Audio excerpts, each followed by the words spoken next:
Flash, তুই আমার রাস্তা আটকালি কেন? আমাকে বাড়িতে যেতে দে। আরে আয়রন ম্যান, বাড়িতে যেতে হলে আগে আমার সাথে লড়াই করতে হবে। এই দেখ আমার কাছে শক্তিশালী ব্যাটম্যান আছে, এবার দেখি তোর কাছে কোরম্যান আছে। আরে ফ্ল্যাশ, তোকে এখনো বলতেছে আমাকে বাড়িতে যেতে দে। এই দেখ আমার কাছে কাঁটাওয়ালা স্পাইডারম্যান আছে, এবার দেখি তোর কাছে কোরম্যান আছে।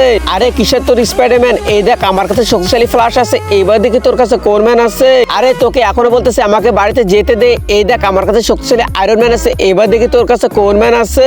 আরে কিসের তোর আয়রন ম্যান? আজকে আমি তোকে কোনোভাবে জিততে দেবো না। এই দেখ আমার কাছে শক্তিশালী সুপারম্যান আছে, এবার দেখি তোর কাছে কোরম্যান আছে। আরে ফ্ল্যাশ, তাই নাকি? তুই আমাকে জিততে দিবি না? তাহলে দেখ এবার আমি কাকে নিয়ে আসি। তো বন্ধুরা, আয়রন ম্যান শেষে কাকে নিয়ে আসলো সেটি দেখার আগে বন্ধুরা, তুমি তো সে যে বিনা কারণে বিভিন্ন জায়গায় লাইক এবং সাবস্ক্রাইব করেছো। কখনো কি আল্লাহর জন্য লাইক এবং সাবস্ক্রাইব করেছো? যদি তুমি মন থেকে আল্লাহকে ভালোবেসে থাকো তাহলে অবশ্যই ভিডিওতে লাইক দিয়ে চ্যানেলটি এখনই সাবস্ক্রাইব করো। এই দেখ ফ্ল্যাশ, আমি পৃথিবীর সবচেয়ে শক্তিশালী আয়রন রোবটকে নিয়ে আসছি। এখন তোরা কি করবি? আরে এখন তো আমাদেরকে পালাতে হবে, পালাও পালাও।